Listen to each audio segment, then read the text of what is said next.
Chapter 27. Ruined and Going Downhill. As soon as my knees were sufficiently healed, I was turned into a small meadow for a month or two. No other creature was there, and though I enjoyed the liberty and the sweet grass, yet I had been so long used to society that I felt very lonely. Ginger and I had become fast friends, and now I missed her company extremely. I often neighed when I heard horses' feet passing in the road, but I seldom got an answer. Till one morning the gate was opened, and who should come in but dear old Ginger. The man slipped off her halter and left her there. With a joyful whinny I trotted up to her. We were both glad to meet, but I soon found that it was not for our pleasure that she was brought to be with me. Her story would be too long to tell, but the end of it was that she had been ruined by hard riding, and was now turned off to see what rest would do. Lord George was young, and would take no warning. He was a hard rider, and would hunt whenever he could get the chance, quite careless of his horse. Soon after I left the stable, there was a steeplechase, and he determined to ride. Though the groom had told him she was a little strained and was not fit for the race, he did not believe it, and on the day of the race urged Ginger to keep up with the foremost riders. With her high spirit, she strained herself to the utmost. She came in with the first 3 horses, but her wind was touched, besides which he was too heavy for her, and her back was strained. "And so," she said, "here we are, ruined in the prime of our youth and strength, you by a drunkard, and I by a fool. It is very hard." We both felt in ourselves that we were not what we had been. However, that did not spoil the pleasure we had in each other's company. We did not gallop about as we once did, but we used to feed and lie down together, and stand for hours under one of the shady lime trees, with our heads close to each other, and so we passed our time till the family returned from town. One day we saw the Earl come into the meadow, and York was with him.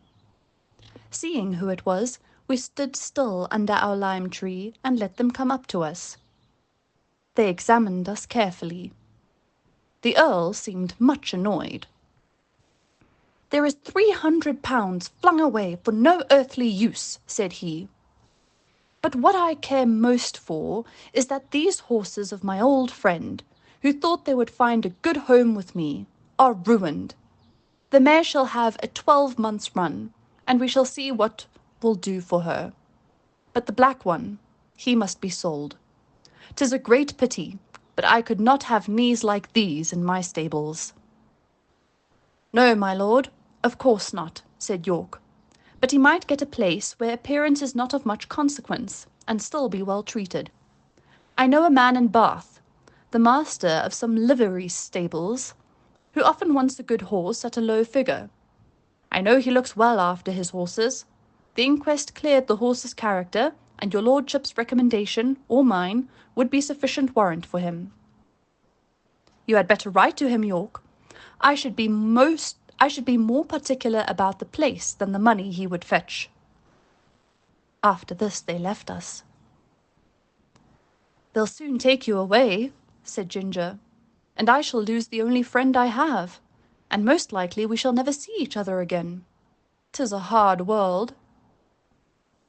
About a week after this, Robert came into the field with a halter, which he slipped over my head and led me away. There was no leave-taking of Ginger. We neighed to each other as I was led off, and she trotted anxiously along by the hedge, calling to me as long as she could hear the sound of my feet. Through the recommendation of York, I was brought by the master of the livery stables. I had to go by train, which was new to me, and required a good deal of courage the first time. But as I found the puffing, rushing, whistling, and, more than all, the trembling of the horse-box in which I stood did me no real harm, I soon took it quietly. When I reached the end of my journey, I found myself in a tolerably comfortable stable, and well attended to. These stables were not so airy and pleasant as those I had been used to. The stalls were laid on a slope instead of being level, and as my head was kept tied to the manger, I was obliged always to stand on the slope, which was very fatiguing. Men do not seem to know yet that horses can do more work if they can stand comfortably and turn about. However, I was well fed and well cleaned, and, on the whole, I think our master took as much care of us as he could. He kept a good many horses and carriages of different kinds for hire. Sometimes his own men drove them. At others, the horse and chaise were let to a gentleman or ladies who drove themselves.